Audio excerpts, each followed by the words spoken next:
Oh my God. Okay, welcome to the first From Here to There of this summer semester. Yeah. So you are our first guest for the summer semester. Welcome, Gerry Dagonese. And call me Gerry. Jerry. Please. Just get it with a G. That's all I Very ask. good. Okay. Gotcha. Thank Very you. good. Thank So this is our summer group. We are missing for the first time the seniors who graduated last week.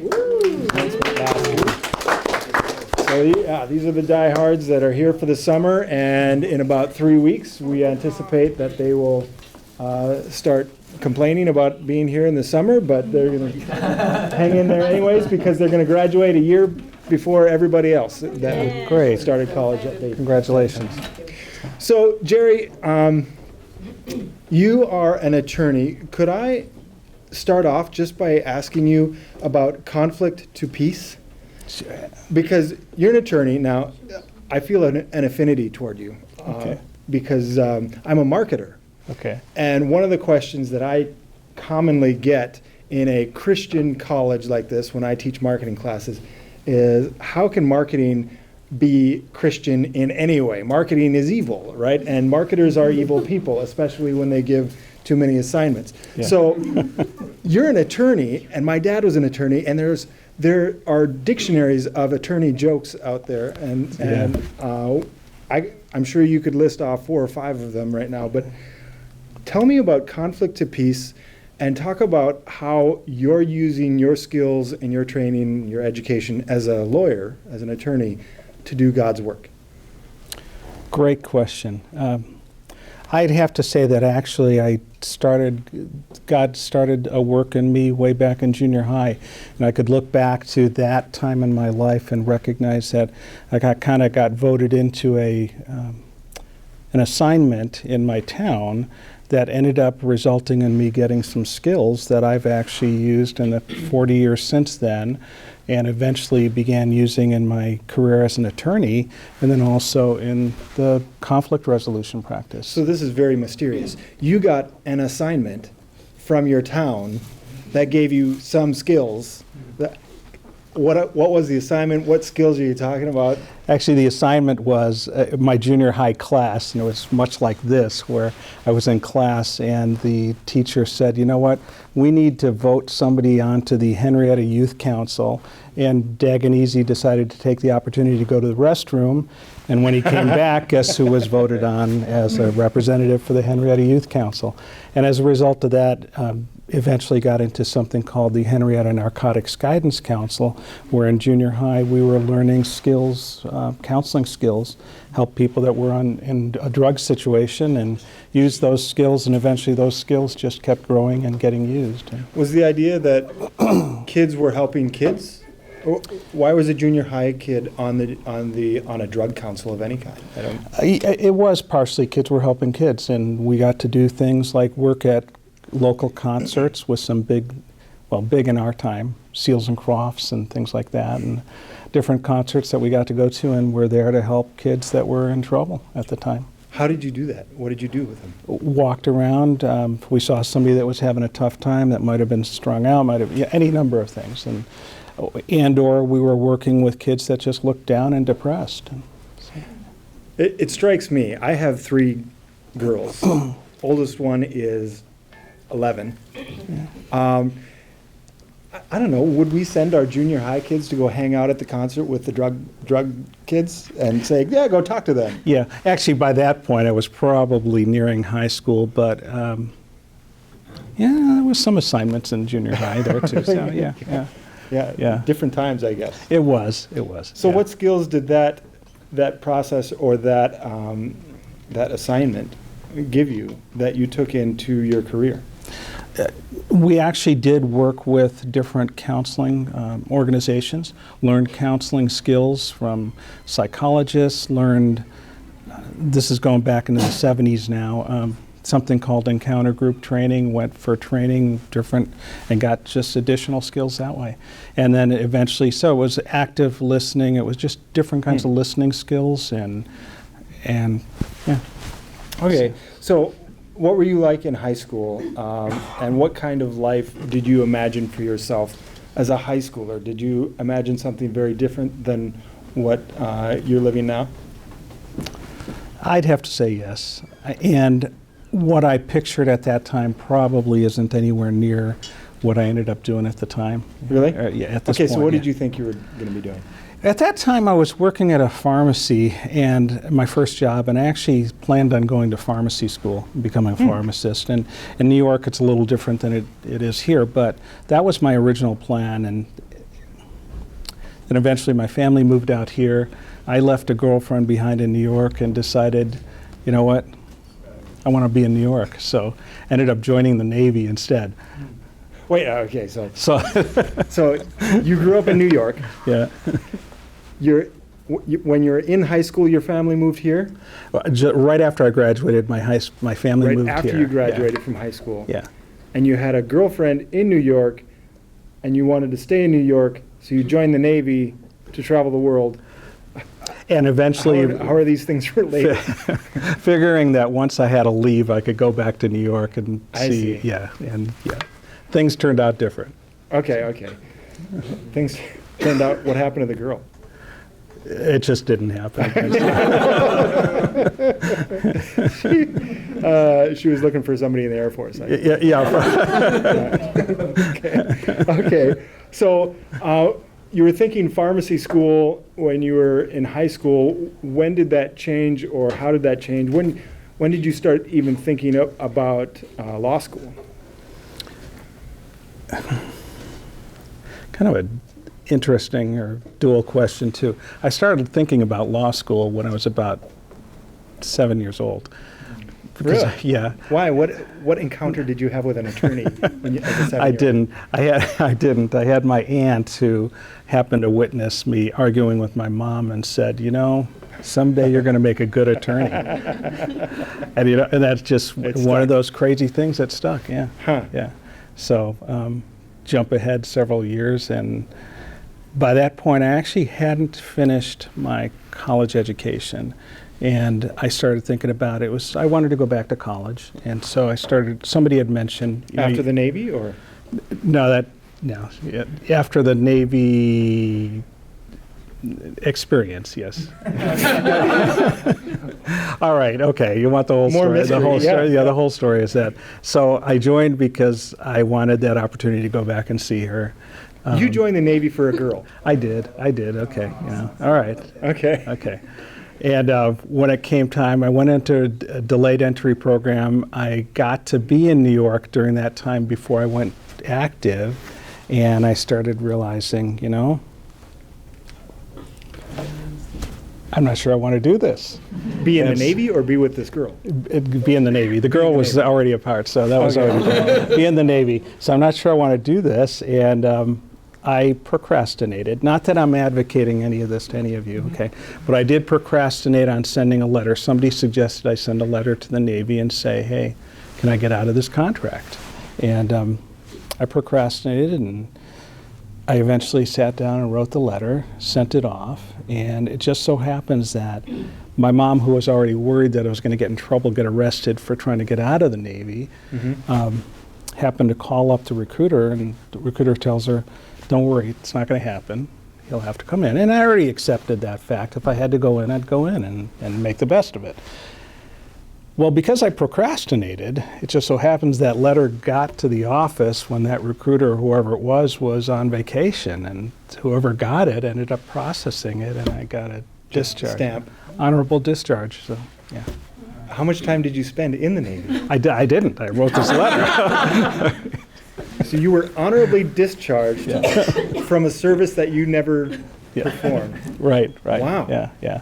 That's a And so the week before, the plan was a friend and I were going to drive back to California then, spend a week at home, and then I was going to go active. So I call up my parents to say, hey, I'm heading out. We're going to should be there by such and such date. And my mom says, what are you talking about? Don't you know you got an honorable discharge? I said, no, I didn't. So everything got sent to the house. So, yeah. That's wild. Yeah, so you asked, okay. So you didn't, I would say after your Navy experience, but you didn't go into the Navy. Then what? You went to college? Yeah, then I started junior college, and then eventually Cal State, and then ended up getting a full-time promotion with the job I was at the time, and had worked for Sears Roebuck and Company for about 14 and a half years. So I ended up Sears Roebuck was the Amazon of the day. Yes, absolutely. So so I was just working there, ended up at some point deciding I got this promotion with Sears, and I stopped school, and then at some point decided, no, it's time to go back. And at that point, the whole law school experience came back, and ultimately law school. Okay. So what did you get your undergraduate degree in? Got it during the course of law school. Okay. With the law school, and it actually is. I started actually off with criminal justice, administration of justice, and criminal justice, and then as part of the law school experience, got an actual BS degree in laws. In laws? Yeah. Okay. Yes.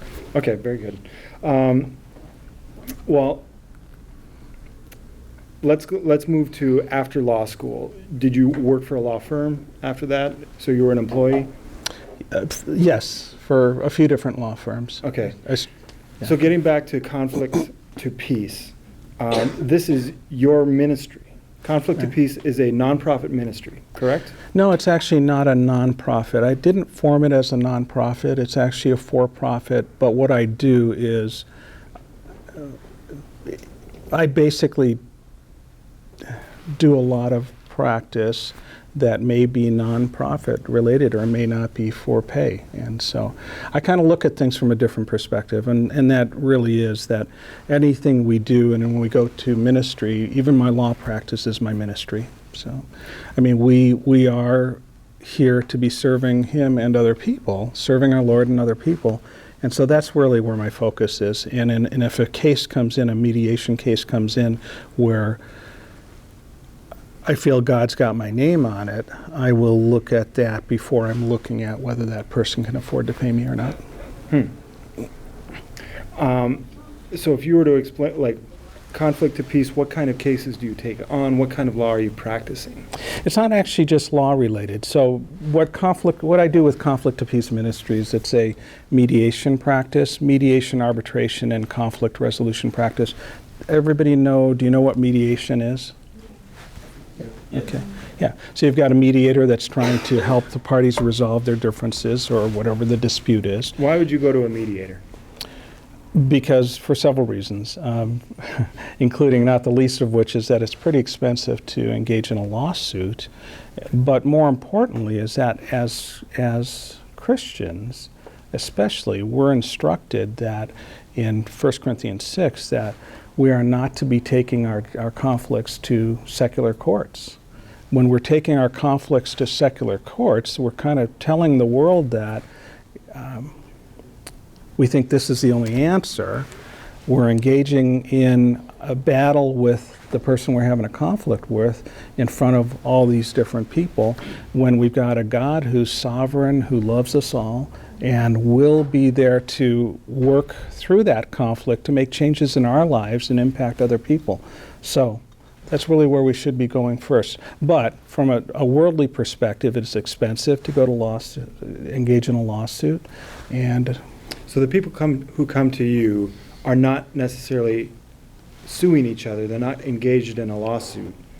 They're, if I've got a problem with Lucy, then she and I are going to say, we can't work this out between us, so let's get a mediator to help us work this out so that Lucy doesn't sue me and we have to take it to court. Is that correct? Yeah, yes and no. Actually, sometimes they are engaged in a lawsuit, and Okay. for whatever reason, they've decided, maybe they weren't even aware of the scriptures that say don't be suing each other in a civil court. Maybe at some point along the way, their pastors are getting involved and their churches are saying, hey, why don't you go see a mediator instead? Maybe at some point, the court system itself forces them to look at a mediation process. Typically, that would be in a secular mediation process, but we also come into the picture in a Christian mediation as well. So. How did you form this idea of being a Christian mediator in the system of law that we have in our country? Why not just be a lawyer who makes money and takes people to court and wins? Partly because it's my gifting. And, you know, what I mentioned to you about what started 40 years, junior high school. Throughout the years from junior high up until an adult, I mean, I really found myself oftentimes in situations where I was the peacemaker. And at that time, I didn't know anything about mediation, didn't know anything about biblical mediations or biblical conflict resolution, but I found myself in that position all the time. And then eventually went to law school. In law school, took a course in mediation.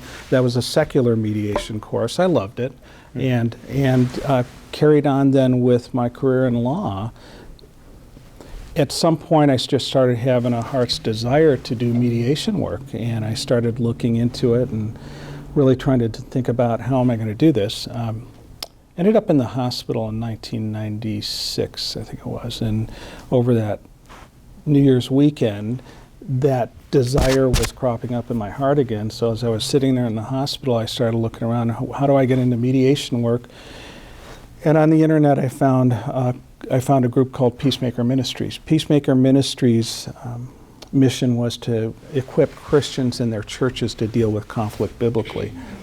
And I saw that they were doing a conference in September that year, and I signed up for this conference so that I could learn skills. And the whole time I'm signing up for it, I'm thinking, you know, I need something not so advanced. I need something with basically foundational stuff.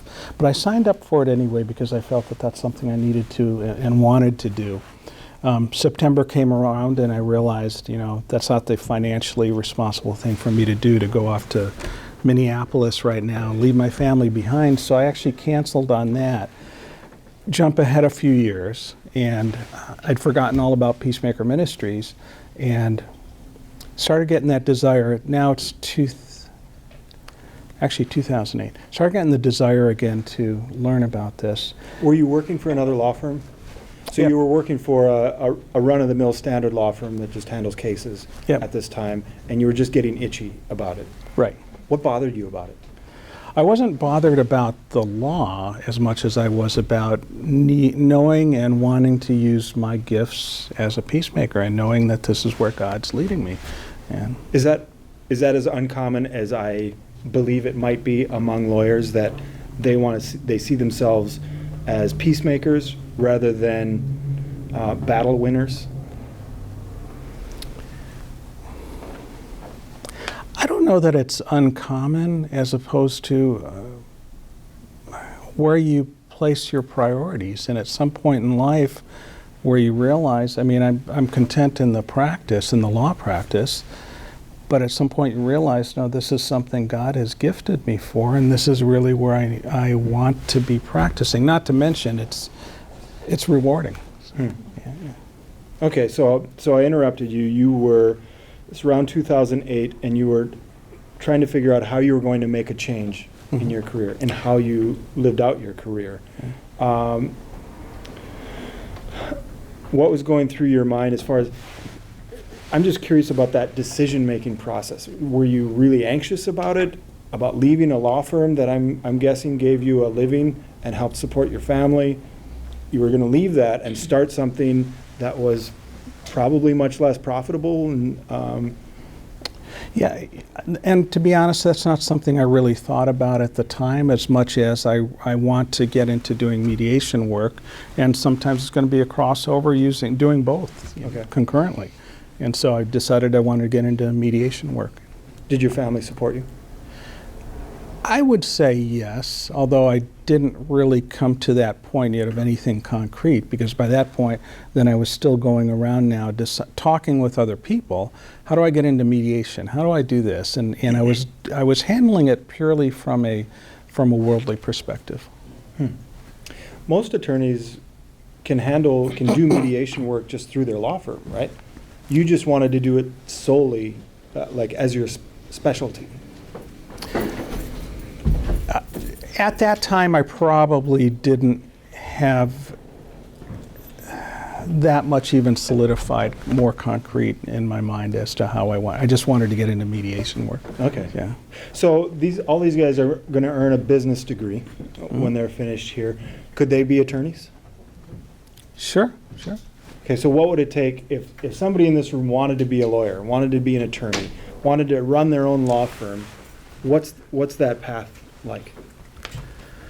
You would need to either study for and take the assuming you're in California, take the California bar exam, or go to law school so that you could prepare for the California bar exam, take the bar exam, and then you can open up a law practice. I'm sure the business degree is going to help out. I mean, I came in when I went solo in 2010, I came into that without having any business experience as far as actually how to run a business. So a lot of that was trial and error and still learning, but you would have that at least one step ahead because you'd have that business understanding. And just to lay the foundation of how all that works, typically people earn an undergraduate degree and then go to law school and earn their law degree, which is sort of like a master's degree and a doctorate kind of rolled up in one, but it's a law degree. Mm-hmm. And that's how it works. It's step one and step two. Right. Okay, I'm curious, what's been one of the most fulfilling experiences that you've had as an attorney?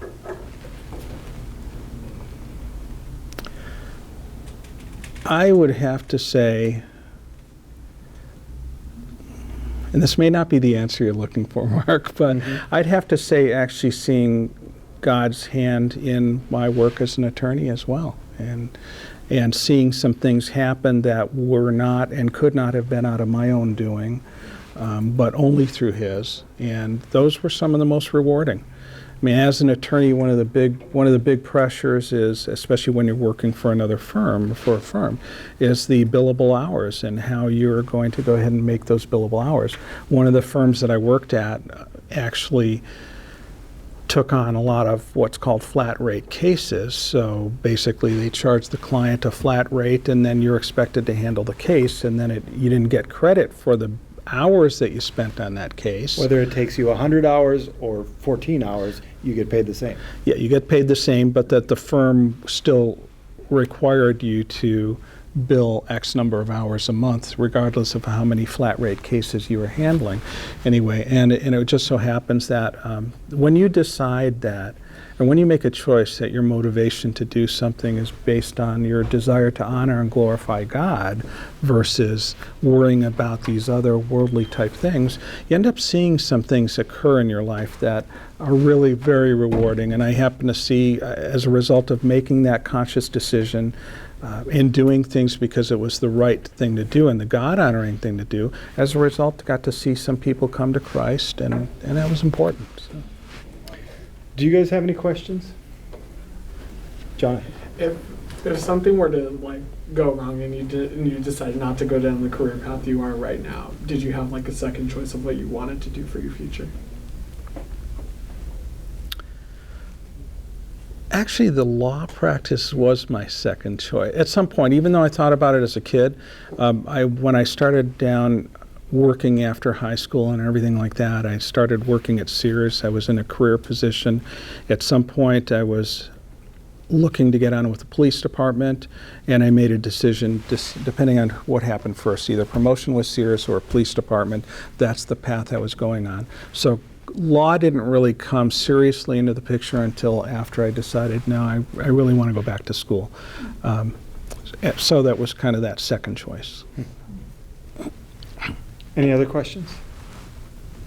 I do want to ask you one more closing question that may fall flat. But I am curious. Attorneys, if you're at the attorney luncheon, mm-hmm. and surrounded by attorneys, do you have to develop any sort of a thick skin being an attorney who approaches your profession in a very different way than the standard attorney? As a Christian, as someone who's working to take conflict and make peace out of it, rather than to take conflict and make more conflict and then win the conflict. Yeah. Do you get criticism from that, whether it's formal criticism or just kind of underhand? Do you have to develop any sort of a thick skin for that? That's a great question, and I would say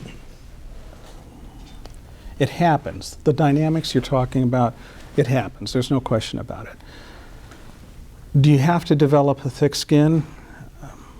I would say also no, because I think the stronger you get in recognizing your worth and value in Christ, it offsets the rest of that. And then you come to a point in realizing that, you know, I don't need to worry about some of that kind of stuff. I've been doing this now 30 years. Have I come across some attorneys that maybe even be classified as evil? Sure, yeah. But I can honestly say within the period of my career, there's probably I could count on a hand, you know, how many times I've come across that kind of attorney that really got to me and pushed some buttons like that. Yeah, and it does. It comes from your confidence in your relationship with God. Thank you so much for being here. Thank you. Thank you.